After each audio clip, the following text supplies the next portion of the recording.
नमस्कार। हेमराज भारती चैनल पर आप सभी का स्वागत है। प्रिय बंधुओं, यदि आपने हमारे चैनल का सब्सक्राइब नहीं किया हो तो प्लीज़ हमारे चैनल को सब्सक्राइब करें। बेल आइकन यानी घंटी, 3 घंटी में से सबसे पहले आल वाली घंटी को अवश्य दबाएं, जिससे कि वीडियोस की नोटिफिकेशन आपको सबसे पहले मिलती रहे। और यदि कोई सुझाव हो तो हमें कमेंट में अवश्य दें। यदि कोई वीडियो पसंद आए तो लाइक अवश्य करें। धन्यवाद। पदवाचक और गुणवाचक मुख्य नाम क्या है? तस्वाचक प्रणव। हे अर्जुन, उस परमात्मा का नाम प्रणव ओम है, तू ऐसे जाता। और परमात्मा कहाँ निवास करता है?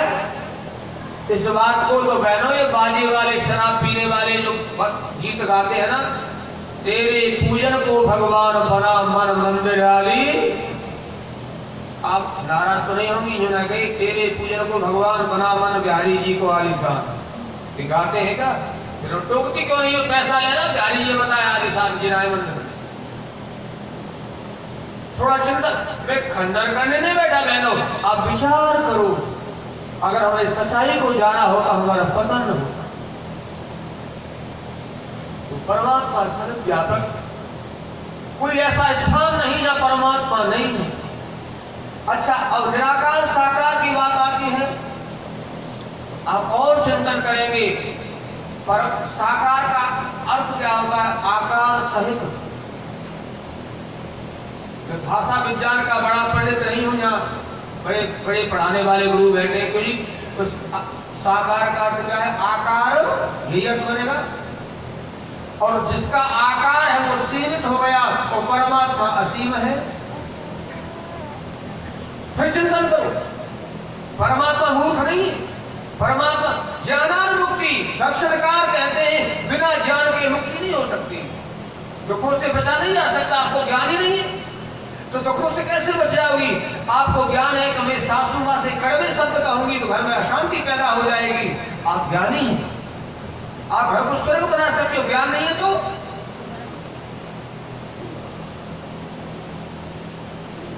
इसलिए भाइयों बहनों, वह परम पिता परमात्मा ज्ञानी है, हमें भी ज्ञानी बनना। वो परमात्मा सर्वव्यापक है और मूर्ति में भी है। और भ्रम फैला है कि मूर्ति को नहीं मानते। अच्छा बहनों, आप बैठिए, ये माइक मेरे सामने है, इस माइक से मैं ये कह सकता हूँ ये नीम को पेड़ है, क्यों विवेक? इससे कह सकता हूँ कि हनुमान जी को चित्र है, पंखा चल लो नहीं। हमारे पूर्वजों ने बताया सत्य को परिभाषित करके कि जो पदार्थ जैसा है उसे वैसा ही जानो, वैसा ही मानो। उस सत्य की परिभाषा बता रहा हूं आपकी भाषा में, जो सरलता से समझे। जो वस्तु जैसी है उसे वैसी, उतनी न ज्यादा न कम। हमने ज्यादा कम समझ लिया तो हमने बहुत बड़ी भूल की और हम गुलाम हो गए। कैसे गुलाम हुए? ओ बहनों, ओ मित्रों, आप नाराज मत होना।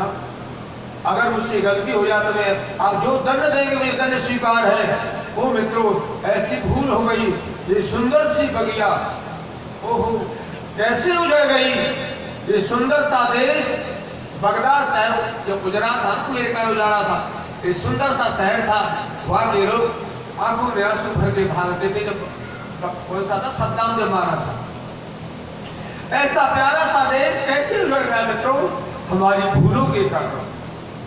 भूलहीन होती ऐसा क्यों होता? ओहो, हम इस भरोसे बैठ गए कि हमारा जो भगवान है गौरी यज्ञ भी चढ़ के आया इस देश पर। तो पुजारियों ने कह दिया कि तुम्हें लड़ने की जरूरत नहीं है, हमारे शंकर जी, हमारी फलाना और हमारे हनुमान जी इन मलेच्छों को चूर चूर कर देंगे, छोड़ नहीं सकते को।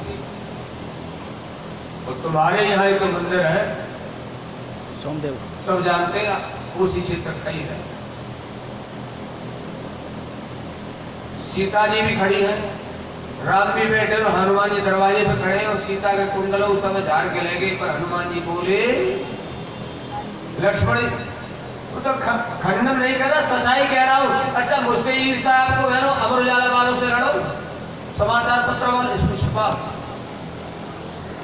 हमने यह मान लिया कि मूर्ति हमारी रक्षा कर लेंगी। कुछ तुम जैसे नौजवान या एक आध दो बैठे वो खड़े हुए कैसे खंडित कर सकता है? पुजारी अगर नहीं, तुम्हारे बस की बात नहीं है, और सारी अरबों की संपत्ति लुट गई। इतिहास बताता है, क्यों? मैंने इतिहास पढ़ा है। कहते हैं, बता रहे थे कल हमारे भाई धर्मवीर जी, ऊँटों पर इतने ऊँटों पर चाबी चलती थी सिकंदर की, कितना धन लूट की। तो आदि कल परसों कोहिनूर हीरा तुम्हारा किसके पास है? द्वितीय विक्टोरिया मर गई ना, उसका बेटा वो सजा जा रहा उसे करने के लिए, ले गई चुरा के। इतना शक्तिशाली देश, या 33 करोड़ देवता और इतनी आबादी, कितने हो गए? भैया गणित कमजोर है हमारा, सब बताओ। शासक कितने हैं?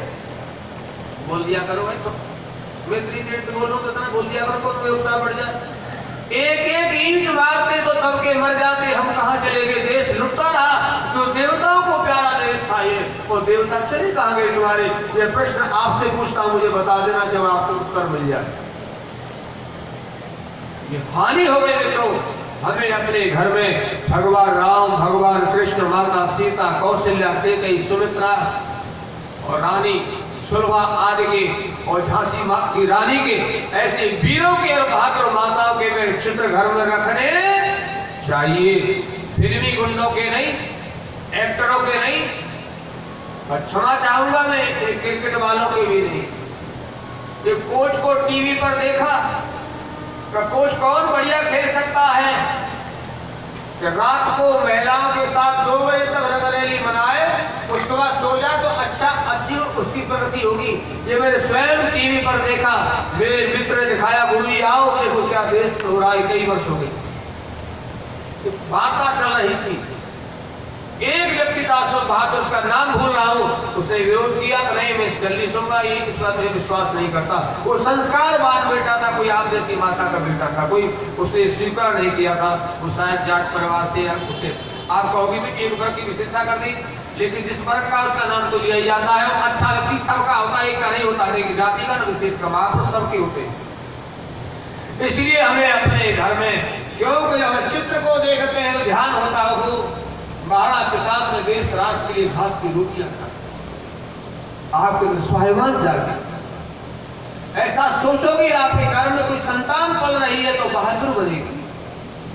आप माता सीता का चित्र देखेगी तो अनसुईया ने क्या उपदेश किया था? ये कहा था कि तुम पति सेवा को, सास ससुर की सेवा को छोड़कर दूसरी जगह चली जाओ। कहो तो बताओ, मैं 17 तारीख का हूँ और 5 साल के नाम रामायण आदि भी धरी है, आप बता देना मुझे 17 तक, और फिर भूल जाओ, पीछे मिल जाए तो मेरा दूरभाष ले लेना। यानी हमारे पूर्वज ने उपदेश कुछ किया है और हमारे गुरु कुछ बेकार है, भूले लोग। मुझे तो एक बार वृंदावन में धमकियां दी उनके शिष्यों ने, ऑनलाइन फोन लगा दी, कोई मद्रास से कोई कहीं से, क्योंकि समाचार पत्रों में झूठी बात छापी थी, उसका उत्तर दिया था मैंने, समाचार पत्रों में छपा। वे प्रीतिपूर्वक मुझसे चर्चा कर लें, या तो मुझे बुला लें, मेरे वृंदावन विश्वविद्यालय गुरुकुल में आ जाए, मैं चर्चा करने को तैयार हूँ। लड़ाई को नहीं, प्रीतिपूर्वक। शास्त्रार्थ का अर्थ लट हो जाना नहीं होता, शास्त्रों के अर्थ को खोज निकाला, उसका आशय क्या है। आया नहीं कोई, लेकिन छुटभैयों ने, उनके चिरों ने वो धमकी दी, मारने की। मैं 2-4 दिन अपने बेचारे 2-4 नौजवानों को साथ रखता था, और मेरा फोन नंबर भी पत्रकार ने छाप दिया उसमें, कभी तो फोन आए थे उसमें।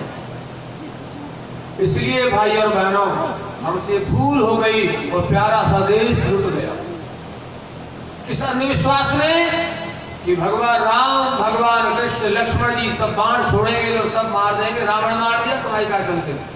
क्या ऐसा संभव है? तुम्हारी अरबों की संपत्ति भगवान कृष्ण की जन्मभूमि की रक्षा में खर्च होती है।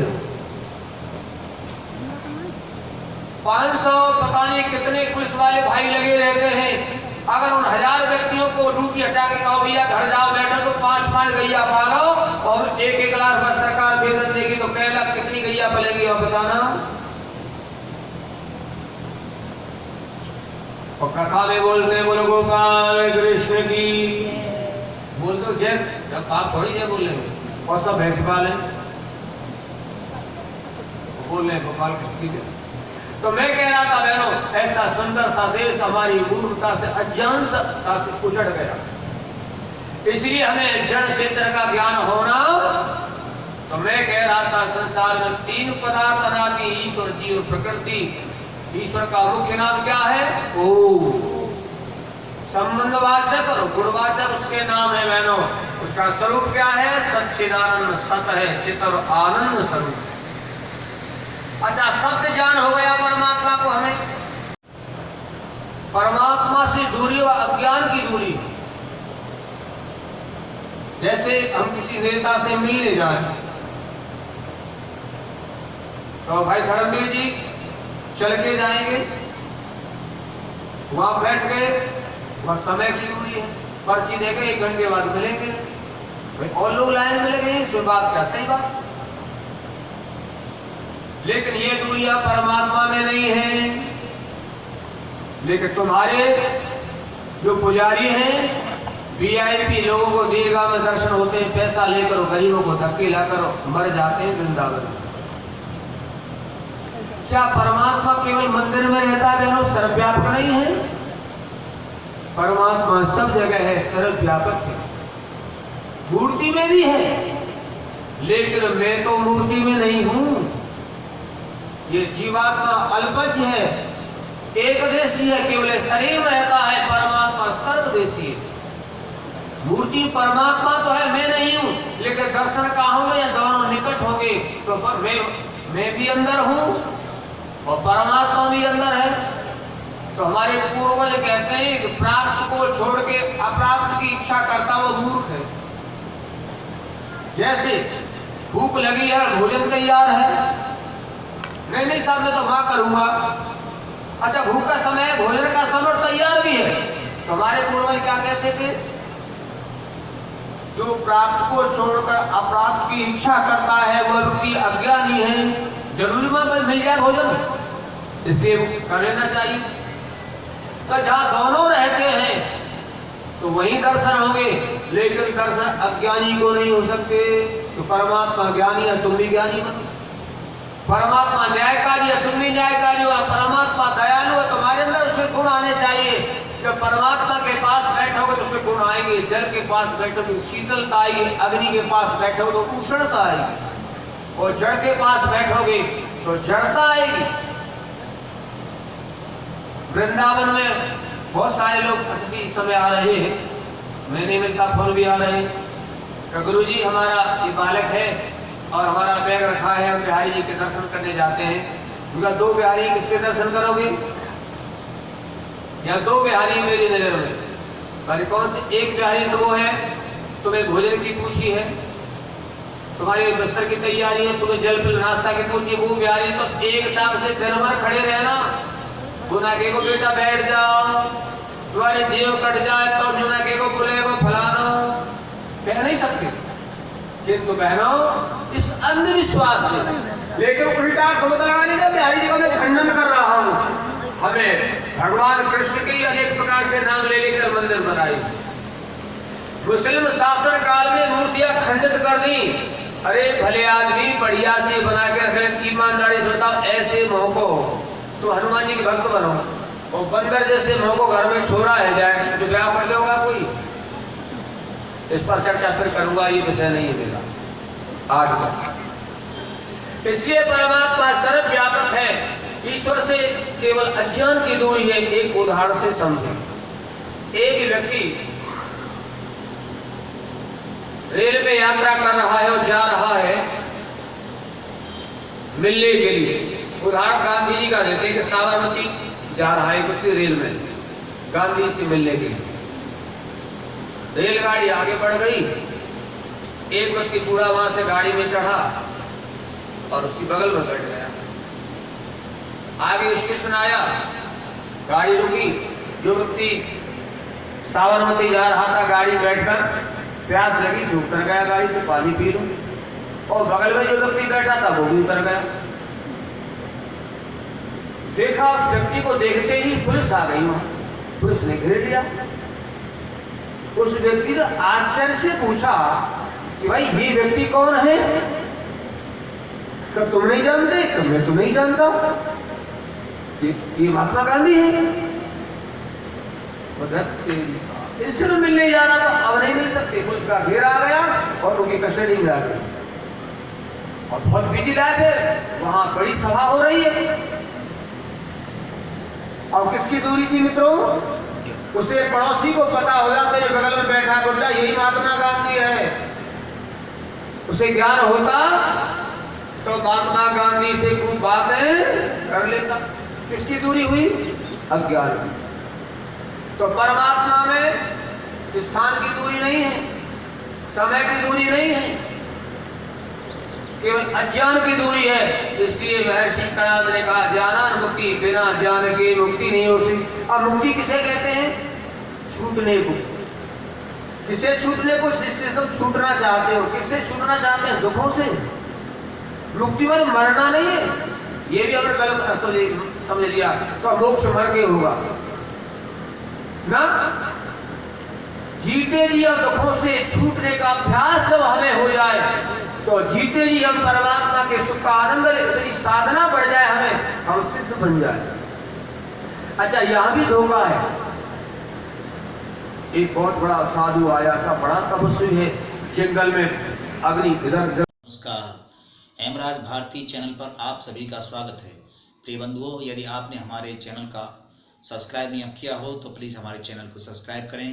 बेल आइकन यानी घंटी, 3 घंटी में से सबसे पहले आल वाली घंटी को अवश्य दबाएं, जिससे कि वीडियोस की नोटिफिकेशन आपको सबसे पहले मिलती रहे। और यदि कोई सुझाव हो तो हमें कमेंट में अवश्य दें। यदि कोई वीडियो पसंद आए तो लाइक अवश्य करें। धन्यवाद।